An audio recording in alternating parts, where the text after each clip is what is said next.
the Eric from the Board and Barrel, and today we're going to go over setup and play for Fallout Shelter, the board game. Bad news, your Overseer is dead. Vault Tech extends its deepest condolences for your loss, but now is not the time for mourning.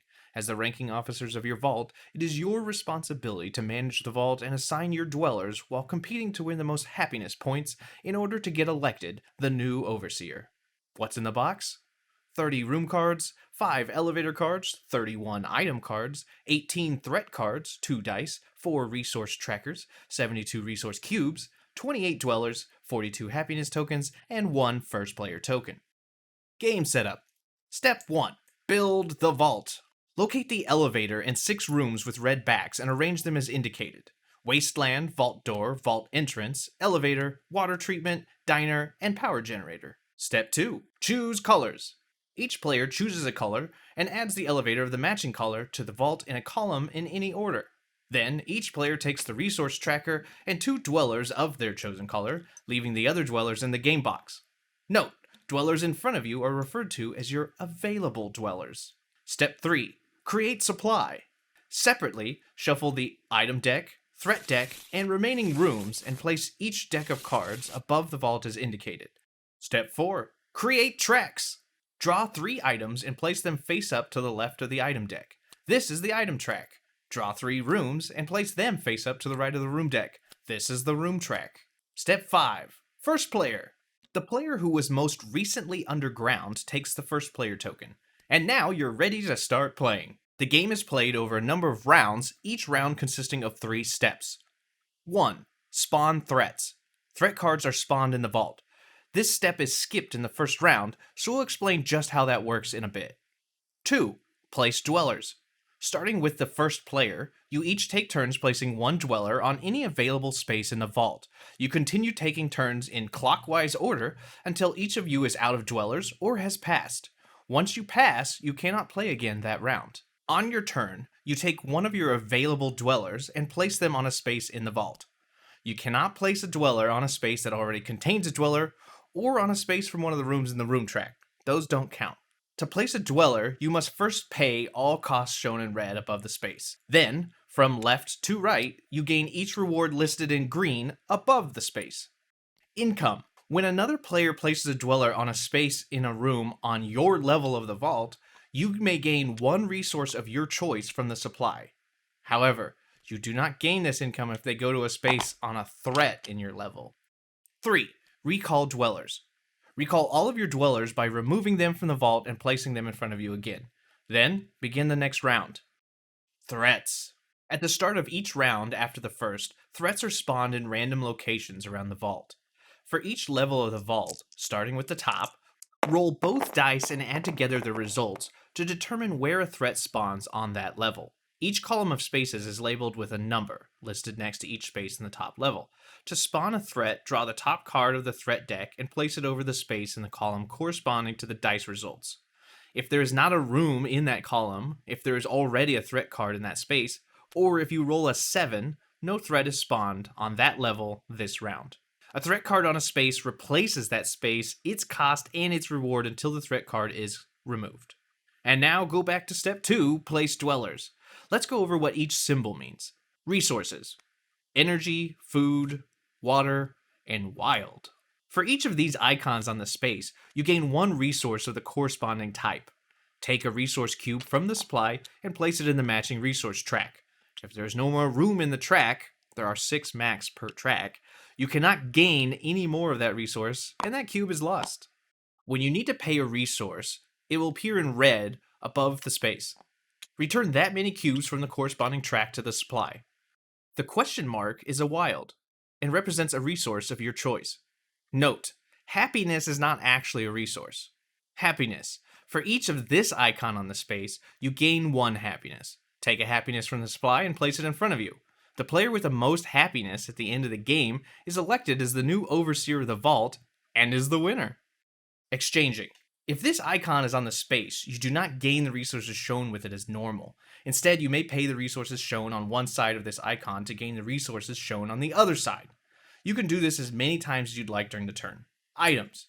For each of this icon on the space, you gain an item of your choice from the item track. Place that item in front of you, Then draw a new item to replace that item in the track.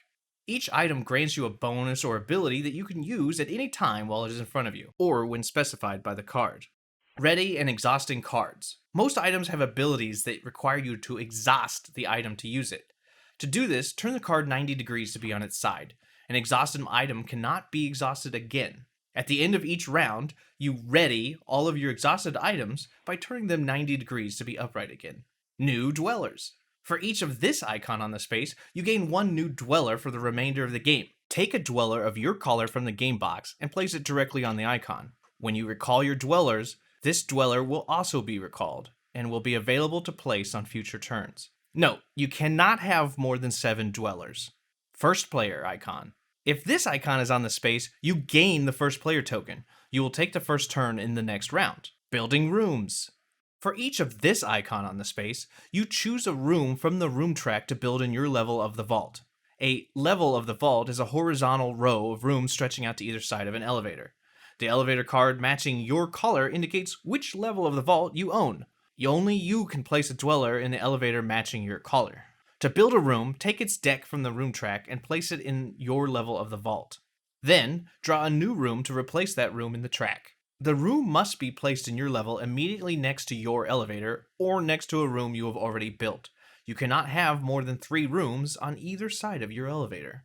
The cost of building is indicated in the lower right corner of the room card. Training. This icon does not grant any reward at the time the dweller is placed on that space. Instead, when you recall the dweller at the end of the round, the dweller becomes trained in a special stat. Place that dweller in a slot of your choice along the top of your resource board, unless there is a letter inside the training icon. You must place your dweller in the slot matching that letter. This dweller can be placed in a future round just like your other available dwellers, but it gains a bonus at certain spaces that match the letter it represents. Note, a dweller's training only applies for the next time it is placed, and you can only have one dweller trained in each letter at a time. Special spaces. Some spaces are labeled with letters. If you place a dweller that has been trained in a letter onto a space containing the matching letter, you gain the rewards of that space twice. Note, the letters inside of a space have no other effect on regular dwellers. Any dweller can be placed on those spaces, but only trained dwellers get a bonus. Linked spaces. Spaces with 2 linked circles require you to place 2 of your available dwellers on your turn instead of just 1. You pay the cost of and gain the reward from the space as normal. Fighting. Threats with this icon require your dweller to fight. When you place your dweller in that space, roll both dice and add together the results. If the result is equal to or greater than the number shown on this icon, your dweller wins. You gain the reward shown on the threat. If the result is less than the number shown on this icon, your dweller loses. You do not get the reward, and you tip your dweller to their side to show that they are injured. At the end of the round, when recalling dwellers, discard each threat that was defeated. Leave each threat from which an injured dweller was recalled, as well as each threat that had no dweller placed on it. Injured dwellers. This icon in the space costs indicate that the dweller that was placed on the space will become injured.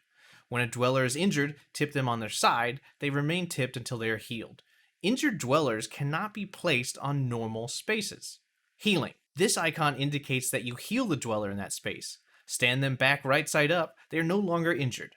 After being recalled, an injured dweller can only be placed on a space labeled with this icon. Uninjured dwellers cannot be placed on these spaces. Refresh tracks. This icon indicates that you must refresh the track corresponding to this icon, either the item track or the room track. To refresh the track, discard all 3 cards in the track and draw 3 new cards to replace them. If either of these decks run out, shuffle the corresponding discard pile to create a new deck to draw from. Ending the game. The game ends at the end of the round in which either a player builds the 6th room on their level of the vault, or the threat deck runs out of cards. At the end of that round, each player must discard 1 happiness for each threat on their level of the vault. Then, the player with the most happiness wins. Note, if the threat deck runs out but some threats still need to be spawned, shuffle the discarded threats and use them to spawn the remaining that round. Tiebreakers. In the case of a tie, ties are broken by the following in order. 1. Most total resource cubes. 2. Most dwellers. 3. Most items. If there is still a tie, you both win. Alright, that's Fallout Shelter the board game. who's ready to play? Hey, my name's Kyle McCarley.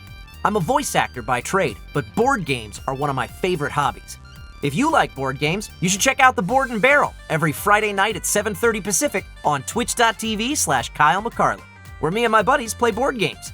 We also give you guys a chance to help us or hurt us, depending on how you feel, with our Buff and Nerf house rules.